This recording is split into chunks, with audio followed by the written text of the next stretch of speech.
ರಾಯಚೂರು ನಗರದ ಜ್ಯೋತಿ ಕಾಲೋನಿಯಲ್ಲಿರುವ ಹುತ್ತಿನ ಉದ್ಭವ ಯಲ್ಲಮ್ಮ ತಾಯಿ ದೇವಸ್ಥಾನದಲ್ಲಿ ಭಾರತ ಹುಣ್ಣಿಮೆಯ ಅಂಗವಾಗಿ ಪಲ್ಲಕ್ಕಿ ಉತ್ಸವ, ಯಲ್ಲಮ್ಮ ತಾಯಿಯ ವರ್ಷದ ಹೇಳಿಕೆ ಹಾಗೂ ಉಚ್ಛಾಯ ಮಹೋತ್ಸವ ಅದ್ದೂರಿಯಾಗಿ ಜರುಗಿತು. ಬೆಳಗ್ಗೆಯಿಂದಲೇ ಪುರೋಹಿತ ರಾಜಶೇಖರ್ ಶಾಸ್ತ್ರಿ ಅವರ ನೇತೃತ್ವದಲ್ಲಿ ವಿವಿಧ ಪೂಜಾ ಕಾರ್ಯಕ್ರಮಗಳು ಜರುಗಿದವು. ಸಂಜೆ ಪಲ್ಲಕ್ಕಿ ಸೇವೆ ದೇವಸ್ಥಾನದಿಂದ ಪಾದಗಟ್ಟೆಯವರೆಗೆ ಡೊಳ್ಳು, ಬಾಜಾ, ಭಜಂತ್ರಿ, ಮಹಿಳೆಯರ ಕಳಸ ಕುಂಭದೊಂದಿಗೆ ವಿಜೃಂಭಣೆಯಿಂದ ನೆರವೇರಿತು.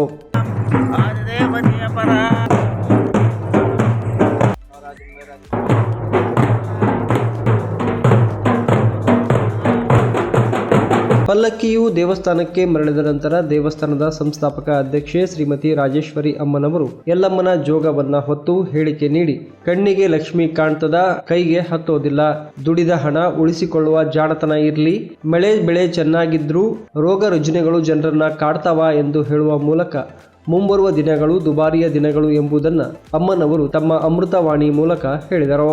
ಹೋದ ವರ್ಷ ಜನ ಮಳೆ ಬೆಳೆ ಇಲ್ಲ ಅಂತ ತತ್ತರಿಸಿದ್ರು. ಈ ವರ್ಷ 4 ಕಡೆ ಮಳೆ ಆದ, ಒಂದು ಭಾಗದಾಗ ನಷ್ಟ ಆದ. ಮಳೆ ಬೆಳೆ ಎಲ್ಲರ ಕೈ ಎತ್ತದ, ಆದರೆ ರೋಗ ರುಜಿಗಳಿಂದ ಜನ ತತ್ತರಿಸ್ತಾರೆ. ಸಾವು ನೋವು ಭಾಳ ಅವ. ಕಣ್ಣಿಗೆ ಲಕ್ಷ್ಮಿ ಕಾಣ್ತಾಳ, ಕೈಗೆ ಹತ್ತದಿಲ್ಲ, ಬೆಳೆ ಬೇಕಾದಂಗೆ ಬರ್ತದ.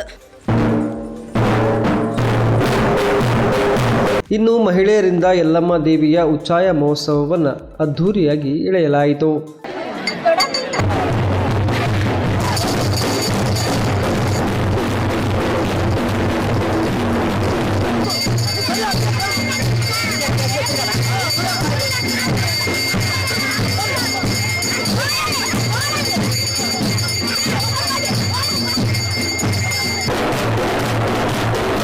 ಇದಕ್ಕೂ ಮುಂಚೆ ದೇವಸ್ಥಾನದ ಹಿಂದಿನ ಬೆಟ್ಟದ ಮೇಲೆ ಬೀಸುತ್ತಿರುವ ಗಾಳಿಯ ಮಧ್ಯೆಯೂ ದೀಪ ಬೆಳಗಿಸುವ ಸಂಪ್ರದಾಯ ಇಲ್ಲಿದ್ದು, ದೇವಿಯ ಪವಾಡ ಸ್ವರೂಪದಂತೆ ಎಂತಹದ್ದೇ ಗಾಳಿ ಬಂದರೂ ಕೂಡ 24 ಗಂಟೆಯೂ ದೀಪ ಬೆಳಗುವ ಮೂಲಕ ಭಕ್ತ ಜನರಲ್ಲಿ ಭಕ್ತಿ ಮೈದಳೆಯುವಂತೆ ಮಾಡುವಂತಿತ್ತು.